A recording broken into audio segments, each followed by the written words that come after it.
What's going on, YouTube? Thank you so much for the amazing support for our Master Duel videos. I appreciate it so much, guys. Everyone that's liked, comment, and subscribed in the past couple of days. Our channel has been exploding, and here we are with another video for Master Duel. For all my Duel Links fans out there, don't worry, we're not done with Duel Links. It's coming back. Just for now, Master Duel is super poggers, and everyone's into Master Duel. So we're doing that for now. Duel Links coming soon. Today, I got two things to talk about to improve your gameplay mechanically in-game. You can see I am currently in Platinum rank with that Tri-Brigade deck that I have been playing. Definitely go check that other video out if you haven't already, if you'd like to see a similar deck to that. Today we're going to be talking about two mechanical things within the game you can do to improve your gameplay, to do a little bit better in your own gameplay, to try and maybe cheese your opponent, not really cheese your opponent, but kind of out-knowledge your opponent into getting an extra dub over them compared to what they could do. And the first thing we're going to talk about is reading delays. This is something that if you are from Duel Links, you are super familiar with.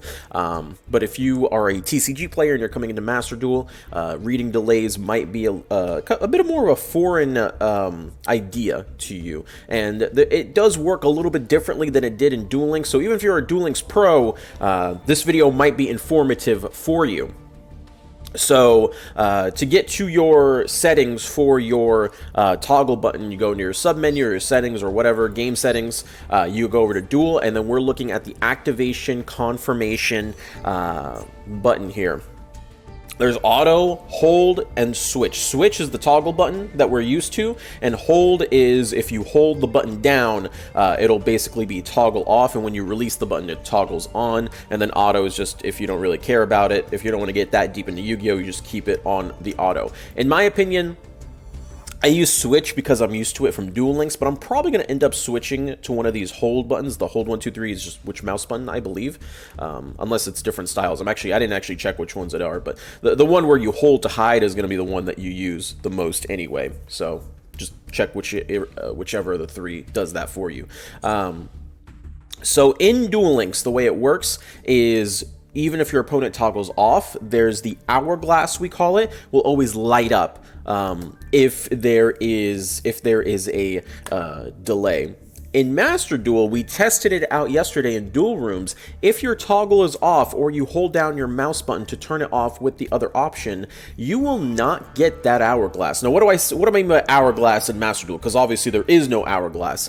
In this clip, you can see how the light switches between which player is thinking, right? So it's blue when I have an action, and if my opponent has a response to something, it'll switch over to my opponent and show that it's red, right? It won't switch over to my opponent and be red unless they have something that can activate. It's not like other emulators where you can just check the board at any time and hide your delays, right? You can hide if you have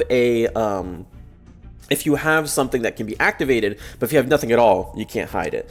But that is good knowledge to know, because in this game, unlike Duel Links, if your toggle is off, your opponent can hide that delay. It won't actually do a quick switch to your opponent and then switch back, unlike an auto no. So from Duel Links, you could not hide your delays no matter what. If you had something, your opponent knew if they were very cognizant. However, in this game, you absolutely can hide your delays.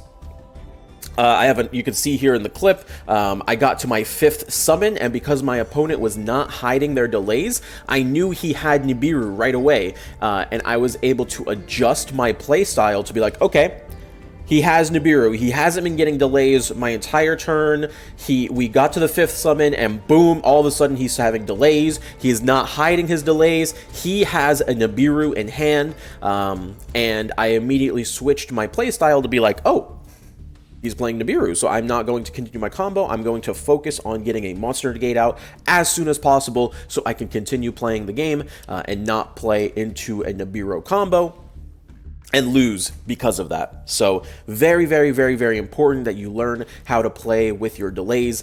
They are very, very, very strong in this game, and you can essentially just win games because your opponent is just being lazy and not toggling off or not hiding their delays if they have anything that is activatable.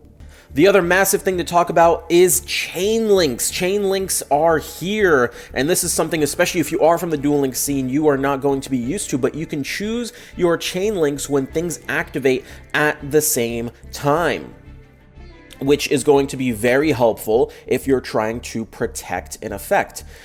So generally speaking, how you want to go about it is whatever chain link 1 is, that's the card that you want to protect.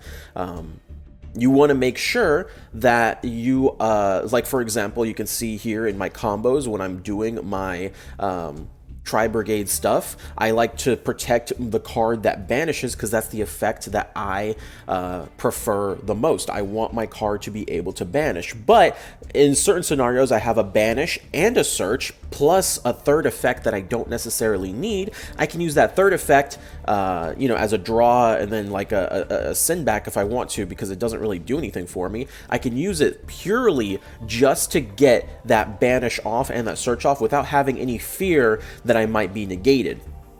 Because of how chain links work, if they activate at the same time, your opponent will not get a chance to respond until you've finished fixing your chain links. In most scenarios, this is most useful when you are just trying to protect that that chain link 1 effect. You also have to make sure you don't. There's not that many of them in this game because Master Duel is pretty good at making new cards not do this. But if you have any win effects, you don't accidentally chain your win effects past chain link 1, because then their effects will not go off.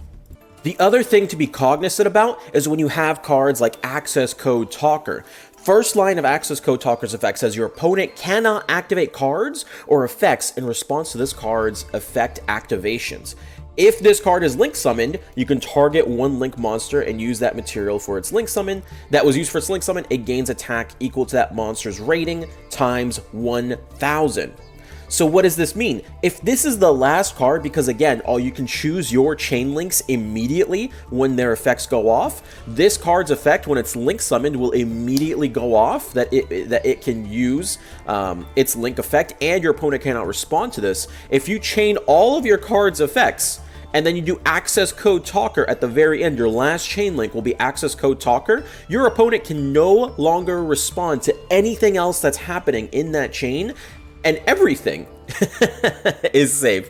There are a few cards in the game. This is the only one that I have personally that does something like this, but there are other situations that you'll run into where you'll have things where it's like you cannot respond to this effect, your opponent cannot respond to this effect, blah, blah, blah, blah, blah. You can use these as kind of chain enders and essentially just stopping your opponent from playing the game outright.